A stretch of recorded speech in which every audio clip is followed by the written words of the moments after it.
You know, the team's doing great. It's always great when you don't have to coach them much, you know.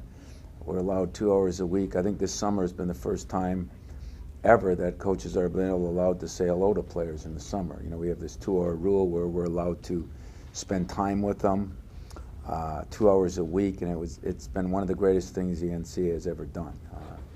I think it gave us a chance to work with our guys a little bit and low key. I think it's enough time. They'd get sick of me if it was much longer, and I'd get sick of them. So it's a mutual love and respect. But it's been a great, great tool, and it's really helped us. We're still in that 2 hours a week right now until October 12th, I think, is when Midnight Madness is, and then we can start 20 hours a week. Our biggest concern is the health of Brandon Dawson. And his knee, he's back doing drills almost 100%, but it's the 7 months he missed. And how long it takes to make that up. As we're learning from Peyton Manning and everything else, you know, there'll be some ups and downs, I'm sure, in the early part of the season, but at the same time, the guy has made freakish, remarkable recovery. Shows the strength and athleticism of him. He's just bounced back. If you looked at him, I don't think you could tell which knee it was. Coach, talk if you would a little bit about how technology has sort of changed what you guys are doing. Now you have Twitter, you got to deal with players maybe using it, texting with recruiting. How's that change what you do? I hate it. You know, I think it's going to be the death of all of us.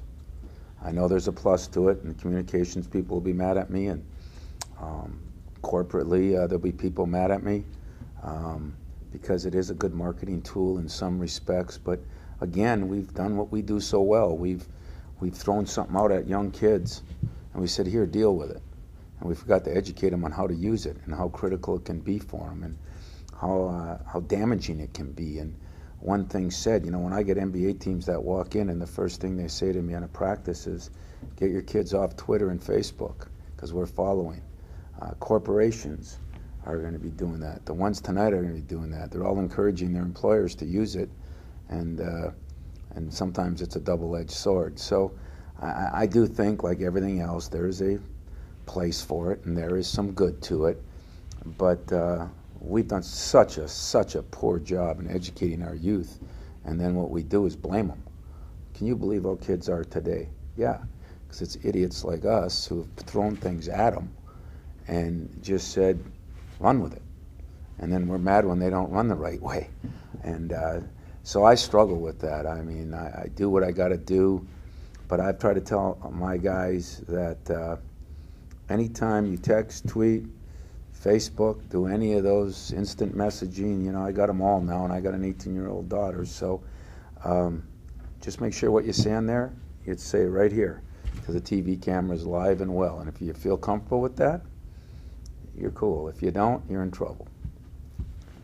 It is a new animal to deal with, though. You know, it's exciting when Michigan State's to the point I got an AD that's crazy. I mean, the guy, I can't even give him a good word. You know, it would be polite to call him something different, innovative, this, that. The guy's insane, and he was my roommate when I got there, so I can't really, I was the best man in his wedding. So I say that with love and conviction, but he thinks outside the box. And, you know, it was his idea, the hockey game in the Spartan Stadium. Now everybody's copying it, including the NHL. It was his idea of the basketball game at Ford Field, and now every Final Four is played in the 50-yard line, unlike it used to be in the end zone. It was his idea to play on an aircraft carrier. I get a little bit of help on that. I went to Kuwait. It was so impressive to me. I came back, so we had to do something and talked about different places to play. And then, you know, when you do those off-the-wall things, and TV like ESPN or CBS or whatever stations there are, they say, well, if we come up with something crazy, Izzo will do it. And I kind of like that. I kind of like that because it gives us first option. And I think it helps keep Michigan State on the cutting edge. And so we opened college basketball last year on an aircraft carrier with no roof, you know. And we're going to open this year in Germany, be the first college team to ever play on foreign soil, a collegiate team. And it'll be the first game in college basketball again. And you know, I'm just getting a little nervous because, you know, we're getting close now. We're talking about sending ships to the moon with real people in them, and my guy might want to play up there sometime, And so you never know what he'll do. It's harder to schedule road games because people don't want to play them anymore. I do. I like to go to Duke. I like to go to Carolina. I like to go to Kansas and UCLA. But people want to play in these neutral settings, and they're made for TV, so you get caught up in those. If I had my druthers, I'd play, regular. But to go over to Europe, and that's a memory maker for our guys. Unfortunately, 4 days later, we were playing Kansas in the Dome in Atlanta on a back-to-back with Kentucky and Duke playing. So an incredible night for college basketball. That's cutting off a little more we can chew. We did it last year by playing North Carolina on one coast, then Duke on the other. But again, I want to win in November, but I care where I'm at in March and April. And so if you ever played in some of those games and you're a little cocky, it knocks it out of you pretty quick. And if you're not sure where your team is, you kind of find out pretty quick.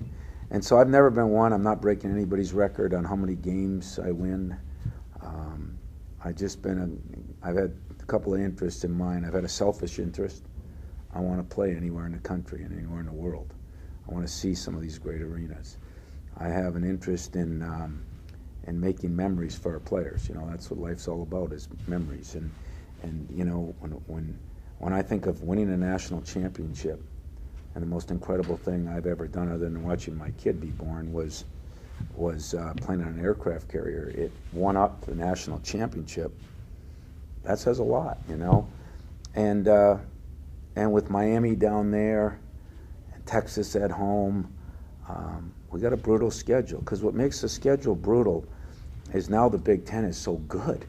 I mean, there'll be 6 teams ranked, maybe in the top 25 or 30, maybe 7 or 8, and some of the ones that won't be ranked, if you want to go play, if Wisconsin's not ranked and you want to play them, you can have my seat for the night, And if a Northwestern isn't ranked, or you look at a Purdue and Iowa, I mean, there'll be some great teams that, when I say aren't ranked, might not be ranked in that top 25, but are going to be really good. So if you look at our schedule in the Big Ten, we play at least the top 5 teams twice. What did you do to anchor people? Well, they say that over there they got a computer that makes up the schedule. I think that computer has terminal cancer, so I keep telling them that we got to get a new computer, revive that thing, because we have had a tough Big Ten schedule over the years. But I think that's what makes the schedule so worrisome, is that our Big Ten schedule is brutal this year. And yet, for the fan, for you guys, the media, for the players, it's awesome. For the coaches, it's a headache. Kenny Kaminsky? Yeah. Well, he separated his shoulder, and he had separated his shoulder in high school, and it was in a different spot. And unfortunately, I guess it's his right shoulder. And same issue, just a freak thing. He got hit in one of those small practices. He'll probably be out for the year. It's going to be January, and we're probably going to want to redshirt him, but that decision is between him and his family and our input. But, I think Kenny had the longest way to go, but yet he gave us the one thing that we really needed. He's just a knockdown shooter. He can really shoot it. Thank goodness it looks like Russell Bird is finally going to be injury-free. I mean, he's been, I guess, a disappointment, because in people's minds they haven't seen him, but it's not because of lack of effort or lack of skill. It's been lack of health. And now he's been healthy, and he gives us that long range 6'7" guy who can really shoot it. And so I think that's going to help. At the same time, we'll get Kenny stronger and quicker. And redshirting is not a bad thing if you're not a player that comes in, just ready to go immediately. And sometimes it gets forced by an injury. It can benefit you in the long run, like a Morris Peterson. He wouldn't have been a pro unless he redshirted, and he did, and played 11 years in the league. Derek doesn't need to be on a vegetarian diet. He's choosing that. I think he's choosing it to, he's actually stayed almost the same weight now for months and months. And if you've seen him, he just looks better. He's running better. He's playing better, growing up more. But I don't know if he'll stick with that or not. I'm not making that a big deal, because I think when you get on the road and you get a nice pregame meal, you know, you can still eat a lot of vegetables, a lot of fruits, a little bit of meat, and still accomplish the same thing. So, you know, do what he's done, really, what he's done. That's go out and run at 6, 7 in the morning and watch what you eat, and don't eat, you know, 3 pizzas when you sit down at night, and a gallon of ice cream, you know, works wonders. It is finding the right button to push, and it's interesting. So I think, I know this, I go to sleep at night. Football is very, very important to me.